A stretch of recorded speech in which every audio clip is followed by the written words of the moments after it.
అలా అత్తతో కథలోకి వెళ్దామండి. మా రవలి అత్త చాలా అందగత్తె. మొన్ననే 34 పూర్తయి 35లోకి అడుగుపెట్టింది. పెళ్ళై 2 పిల్లలు ఉన్నా మంచి యవ్వనంలో ఉన్న అడ్డుగుర్రంలా ఆకర్షణీయంగా కనిపిస్తుంది. అందంతో పాటు మంచి కలగల మొహం తనది. శరీరం అంతా ఒక ఎత్తు అయితే తన యథా సంపద మరియు వంపు తిరిగిన నడుం ఒక ఎత్తు. తన బాడీ షేప్ అచ్చం స్టార్ హీరోయిన్ అలానే ఉంటుంది. అందుకే మా అత్తకి ఇప్పటికీ ఫ్యాన్ ఫాలోయింగ్ ఎక్కువే. 19 దాటగానే లవ్ మ్యారేజ్ చేసుకుని ఖమ్మం వెళ్ళిపోయింది. మా మామ ఏదో మార్కెటింగ్ కంపెనీలో పనిచేసేవాడు. వారం అంతా ఫుల్ పని పని పని. ఆయనకి సంవత్సరం అంతా కంపెనీ ట్రిప్ అని బయటే తిరుగుతూ ఉంటాడు. మా అత్త అప్పుడప్పుడు ఊరికి వస్తుంటుంది. అలా వచ్చిన ప్రతిసారి మా అత్తని చూసి అబ్బా ఏ అందం, మా మామ లక్కీ అనుకునేవాడిని. అత్త అవుతుంది కాబట్టి సెకండ్ హ్యాండ్ ఇస్తూ తన మీదున్న గౌరవాన్ని ఇష్టాన్ని తెలిపేవాడిని. నాతో మాట్లాడేటప్పుడు అందరితో మాట్లాడినట్లు కాకుండా చక్కగా ఫ్రెండ్లీగా మాట్లాడేది. ఎప్పుడైనా ఖమ్మం రమ్మని చెప్పేది. నాకు కూడా రావాలని ఉంది అత్త అని చెప్పేవాడిని. ఈసారి అత్త ఊరికి వచ్చినప్పుడు తనకి కొంచెం దగ్గరయ్యాను. తను ఎక్కడికైనా వెళ్ళాలంటే బైక్ మీద తీసుకెళ్లేవాడిని. దారిలో ఎక్కడైనా స్పీడ్ బ్రేకర్ వస్తే ఇంకా మీకు తెలిసిందే, ఆహా స్వర్గంలో కూడా ఈ హాయి దొరుకుతుందా అనిపిస్తుంది. అలా వెళ్ళినప్పుడు ఇద్దరం చాలా సెల్ఫీలు తీసుకున్నాం. అలా తీసుకునేటప్పుడు నేను కొంచెం దూరంగా నిలబడితే దగ్గరికి రా, లేదంటే బాగా రావు పిక్స్ అని లాగేది. అలా ఒకసారి గట్టిగా లాగింది. అలా సడన్గా లాగటం వల్ల అనుకోకుండా నేను తన మీద పడిపోయాను. పడిపోతున్నప్పుడు నాకు ఇంకా పట్టుకోవడానికి ఏ సపోర్టు దొరకపోవడంతో నా చేతులు అడ్డు పెట్టా. ఇద్దరం ఎదురెదురుగా నిలబడి ఉండటం వల్ల నా చేతులు అప్రమత్తంగా అత్త యథ సంపద మీద పడ్డాయి. అప్పుడు అనిపించింది హీరోయిన్ యథాలు కూడా మా అత్త యథా సంపదల దగ్గర సరితూగవని. అప్పటి వరకు తన మీదున్న గౌరవం నాలో కొత్త కోరికలు రేకెత్తించింది. సడన్గా తను ఏమంటుందో అని భయపడి సారీ అత్త అన్నాను. కానీ తను మాత్రం ఏమీ అవ్వనట్లు పర్లేదు రవి చెప్పి నెక్స్ట్ సెల్ఫీ తీసుకుందామా అంది. నాకేం అర్థం కాక సరే అత్త అని సెల్ఫీ తీసుకున్నాం. తర్వాత నేను భయంతో అత్తతో మాట్లాడడం తగ్గించేశా. కొన్ని రోజులకి నేను కెనడా వచ్చేసా. తను తిరిగి ఖమ్మం వెళ్ళిపోయింది.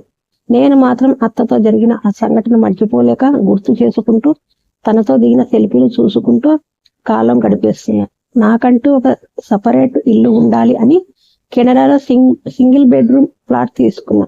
మొన్ననే 20,000 పెట్టి మెత్తటి సోఫా కూడా కొన్నా. ఒకరోజు రవలి అత్త నాకు సడన్ గా కాల్ చేసి ఎలా ఉన్నావు రవి ఏంటి అని కొద్దిసేపు మాట్లాడి ఇంకా ఏడవటం మొదలు పెట్టింది. ఏమైంది అత్త, ఎందుకు ఏడుస్తున్నావు అని అడిగితే ఇంకా నా కథ అంతా చెప్పుకొచ్చింది. మీ మామ ఏదో నా వెంట పడితే ప్రేమించి పెళ్లి చేసుకున్న తర్వాత 1 సంవత్సరమే నాతో సరిగా ఉన్నాడు. తర్వాత నుంచి పని పని పని అంటూ బయటే తిరుగుతున్నాడు. ఇప్పుడు కూడా కెనడాలో ఏదో పని ఉందని నన్ను వదిలేసి వెళ్ళిపోతున్నాడు అని చెప్పింది. నేను బాగా ఆలోచించి నువ్వు కూడా మామతో పాటు రావచ్చు కదా అత్త అన్నా. నన్ను పెళ్లి అయిన తర్వాత నుండి ఇంటికే పరిమితం చేసేశాడు. ఇంకా బయటికెందుకు తీసుకెళ్తాడు అంది. సరే నువ్వు బాధపడకు అత్త, నేను మామతో మాట్లాడుతాను అని ఫోన్ పెట్టేసి మామకి కాల్ చేసి అత్తని తనతో పాటు తీసుకురావటానికి ఒప్పించాను. మరి అత్త ఎక్కడ ఉంటుంది అని అడిగితే ఉన్నన్ని రోజులు నాతో పాటు ఇద్దరు ఇక్కడే ఉండండి అని అన్నా. నీకేం ప్రాబ్లం లేదా అని అడిగితే నాకేం లేదు, సంతోషంగా రండి, ఎలాగో ఇప్పుడు సింగిల్ బెడ్రూమ్ ప్లాట్ లో ఉంటున్నా, మీరు బెడ్రూమ్ లో ఉంటారు, మీరు ఉన్నన్ని రోజులు నేను హాల్లో పడుకుంటా అని చెప్పా. సరే అని చెప్పి పిల్లల్ని పక్కింటి తెలుగు మేడంకి అప్పచెప్పి ఇద్దరు కెనడా వచ్చేశారు. వాళ్ళు వచ్చేసరికి ఇల్లంతా బాగుండాలని చెప్పి రాత్రి ఫ్రెండ్స్తో సిట్టింగ్ వేసిన బీర్ బాటిల్స్ అన్ని పని మనిషితో క్లీన్ చేయించా. అత్త మామ శనివారం సాయంత్రం ఢిల్లీలో ఫ్లైట్ దిగి కెనడా వచ్చేసరికి రాత్రి 11 అయింది. నన్ను చూడగానే పిన్ని మొహంలో పట్టలేనంత సంతోషం కనపడింది. పలకరించి ఇద్దరిని ఫ్రెష్ అప్ అవ్వమని చెప్పి వాష్రూమ్ చూపించి లగేజ్ అంతా బెడ్రూమ్ లో పెట్టాను. భోంచేసి త్వరగా పడుకోవాలి, ఉదయం కంపెనీకి త్వరగా వెళ్ళాలని మామ అనగానే సరే మీరు బెడ్రూమ్లో పడుకోండి అని నా తలదిండ్లు బ్లాకెట్ తీసుకుని నాది ఎలాగో మధ్యాహ్నం షిఫ్ట్ కాబట్టి ఉదయం లేటుగా లేచినా పర్వాలేదు అనుకుంటూ హాల్లో ఉన్న సోఫాలో పడుకున్నా. రాత్రంతా ఏవేవో అర్థం పర్థం లేని పిచ్చి కలలు వచ్చాయి. ఉదయం కిచెన్ వైపు నుండి ఏదో అలికిడి అయితే లేచి కళ్ళు తెరిచా. ఎవరో ఒక ఆమె ఒంగుని ఏదో వెతుకుతుంది. బాగా తెరిచి చూస్తే అర్థమైంది అది మా రవలి అత్త అని. సోఫా నుండి 10 అడుగుల దూరంలో సైడ్ వ్యూలో ఒంగుని హీరోయిన్ కనిపిస్తుంది. కాఫీ పెట్టడానికి కిచెన్ డ్రాయర్లో ఉన్న కాఫీ బౌల్ కోసం వెతుకుతుంది అనుకుంటా. ఎప్పటిలా కాకుండా ఆ ఉదయం తన వల్ల చాలా అందంగా కనిపించింది. ముఖ్యంగా తను ఒంగొన్నప్పుడు తన వెనక భాగం తన చీర పైట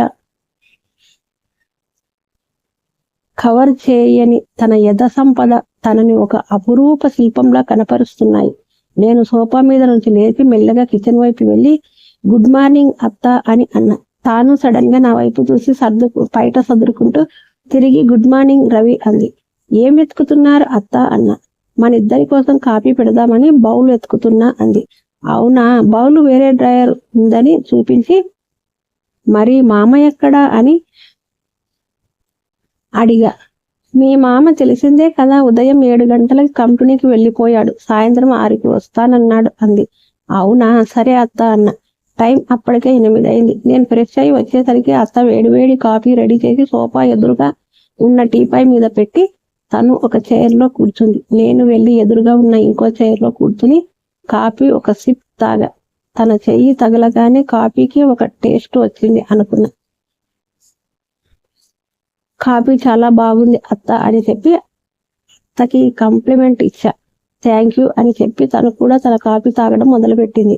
నా కళ్ళంతా ఎదురుగా కనిపిస్తున్న అత్త వృష సంపద నడుము వంపు మీదని ఇంకా అలా నేను అత్త వాళ్ళ పిల్లల గురించి అడిగా. తను నా వర్క్ గురించి అడిగింది. ఇలా ఇద్దరం కొద్దిసేపు మాట్లాడుకుందాం. సరే నేను బ్రేక్ఫాస్ట్ రెడీ చేస్తా అంది. సరే అని చెప్పి కిచెన్ లో ఎక్కడెక్కడ ఏమేమి ఉన్నాయో అన్ని తన అందాలను చూస్తూనే అన్ని చూపించా. తను కూడా నన్ను గమనిస్తుంది. మధ్య మధ్యలో ఇద్దరం దగ్గరికి రావడం వలన తన భుజం నా భుజం రాసుకుంటున్నాయి.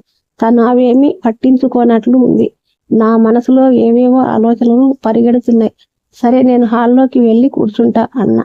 ఎందుకు, నాతో మాట్లాడడం ఇష్టం లేదా అంది అత్త. అలా కాదత్త, సరే నీ దగ్గరే ఉంటా అని చెప్పి తనతో మాట్లాడడానికి వీలుగా ఉంటుందని సింకుకి స్టవ్కి మధ్య ఉన్న ఖాళీ ప్లేస్ లో కూర్చున్నా. అత్త సేమియా రెడీ చేస్తుంది. అత్తతో మాట్లాడుతూ జోకులు వేసుకుంటూ తనని బాగా నవ్వించాను. అలా మాట్లాడుతూ మొన్న ఎందుకు ఏడ్చావు అత్త అని అడిగా.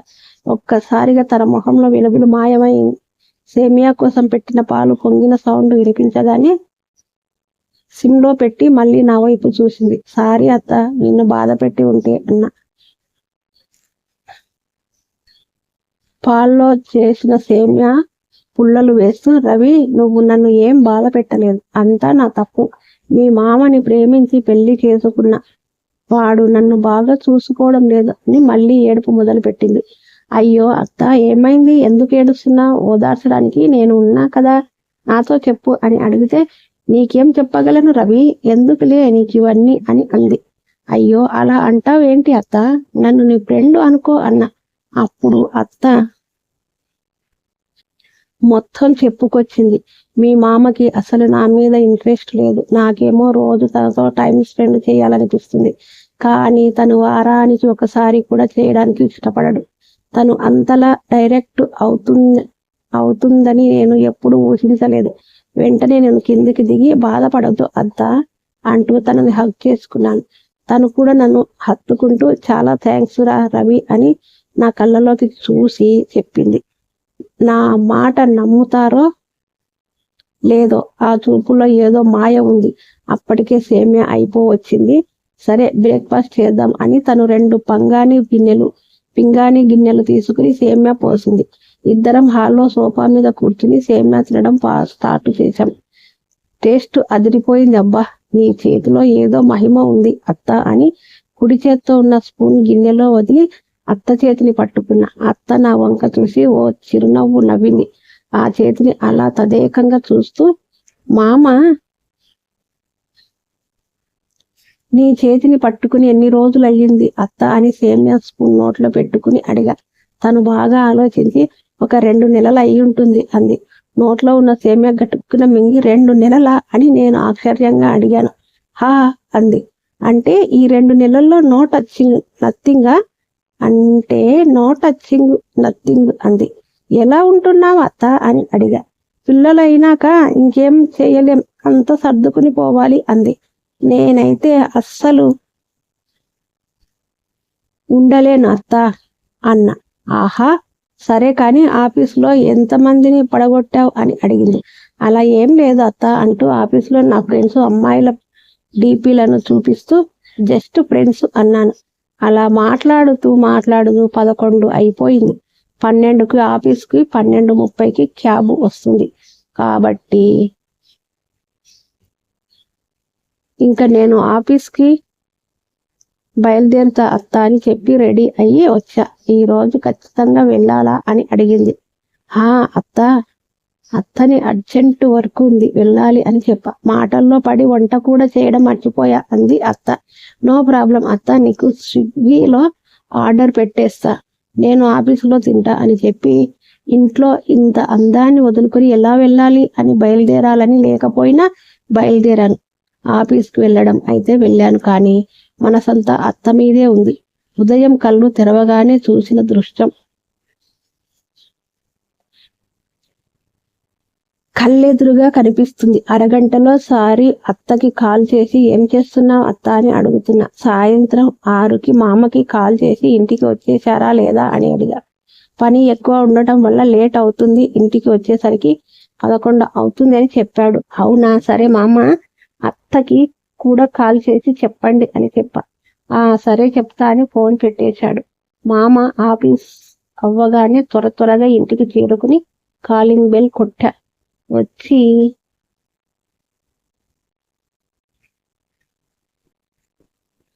వచ్చి తలుపు తెరిచిన అత్తని చూడగానే ఆశ్చర్యపోయి నోరెలబెట్టా. శోభనానికి రెడీ అయినట్టు చక్కగా రెడీ అయ్యి ఒక ట్రాన్స్పరెంట్ రెడ్ సారీ కట్టుకుని చీర కొంగుని వెనక నుంచి తీసుకుని బొడ్డులో దోపి తన పొడవైన జడను మడిచి కొడిపెట తోకల వెనక్కి వదిల్చి తన చేతిని తలుపు మీద చేరేసి, మీ మామ వచ్చినంత వరకు నేను నీ దారినే అన్నట్టు చూసింది. వెంటనే అమాంతంగా వెళ్ళి మిస్ యూ అత్త అని గట్టిగా కౌగిలించుకున్నాను. తను కొట్టుకున్న సెంటు వాసన చూడగానే నా అలసట అంతా పోయింది. మిస్ యూ టు రవి అంటూ తను కూడా నా వీపుపై చేతులు వేసింది. బాగా బలిసిన తన యథా సంపదలు నా చేతికి బలంగా తగులుతూనే ఉన్నాయి. నేను ఇంకా గట్టిగా చేతులు బిగిస్తూ ఉంటే, పగలంతా ఆఫీసులో కష్టపడి ఉంటావు, వెళ్ళి ఫ్రెష్ అప్ అయ్యి రా, డిన్నర్ చేద్దాం అంది. సరే అత్త అని చెప్పి త్వరగా వాష్రూమ్లోకి దూరాను. ఫ్రెష్ అప్ అయ్యి ఒళ్ళు తుడుచుకుందాం అని చూస్తే తువ్వాలు పట్టుకు వెళ్ళడం మర్చిపోయా. అత్తకి కేక వేసి కబోర్డులో ఉన్న టవల్ని పట్టుకురమ్మని అడిగితే తను తెచ్చి వాష్రూమ్లో డోర్ కొట్టింది. నేను డోర్ కొంచెం తీస్తే తను అనుకోకుండా మొత్తం తోసేసింది.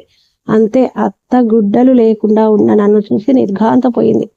మెడ కనబడకుండా పెంచిన నా గడ్డాన్ని, విశాలంగా ఉన్న నా ఛాతిని, ఎవరేజ్గా బలిసిన మజిల్స్ని, నా ఫోర్ ప్యాక్ని, అత్త ఆలోచనలో తేలుతూ నా శరీరంని చూడగానే అత్త కూడా టెంట్ అయ్యిందని ఆ చూపుల్లోనే అర్థమైంది. నేను తలుపు వేయబోయాను. తను తలుపు దగ్గర అవ్వకుండా తలుపు చేతితో పట్టుకుని నన్ను చూస్తుంది. తన కళ్ళని చూస్తుంటే ఎన్నో రోజుల నుంచి కరువులో ఉన్నట్టుగా అనిపిస్తుంది.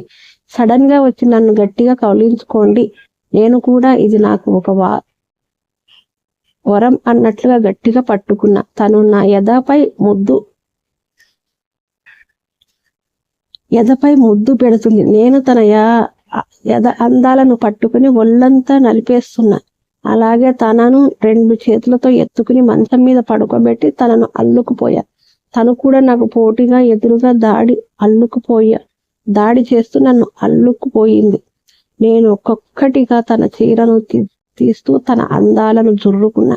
మరి ఇంత ఆసక్తిగా ఉన్నావేంటి అత్త అన్నదానికి తను చాలా అలా పట్టించుకోవడం లేదు నన్ను. నిజం చెప్పాలంటే నీకోసమే ఇక్కడికి వచ్చా అంది. ఆ రోజు మనం సెల్ఫీ తీసుకున్నప్పటి నుంచి అంతా నీ ధ్యాసే అంది. నాకు కొంతసేపు మైండ్ పనిచేయలే. మీ మామ వచ్చేస్తాడేమో, త్వరగా కానివ్వురా అంటూ నా వైపు కోరికగా చూసింది. ఇక నేను రెచ్చిపోయా. తన అందాలను జుర్రుముటూ స్వర్గ సుఖాల్లో తేలియాడుతున్నాం. అలా 2 గంటల పాటు ఈ లోకాన్ని మర్చిపోయి ఇంతలే కాలింగ్ బెల్ మోగింది. మీ మామ వచ్చినట్టు ఉన్నాడు అని గబగబా చీర కట్టింది అత్త. నేను షార్టుకి షార్టు వేసుకున్నా. తలుపు తీసింది. మామ తలుపు తీయడానికి ఇంత లేట్ ఏంటి అన్నాను. అప్పుడు అత్త నేను వాష్రూమ్కి రవి పడుకున్నాడు అని కవర్ చేసింది. అలా 1 వారం వరకు మామ ఆఫీస్కి వెళ్ళగానే ఫుల్గా ఎంజాయ్ చేశాం. తర్వాత కూడా ఇంటికి వచ్చినప్పుడల్లా అత్తతో స్వర్గ సుఖంలో తేలేవాడిని. అలా చాలా రోజులు కలిసి ఎంజాయ్ చేశాం.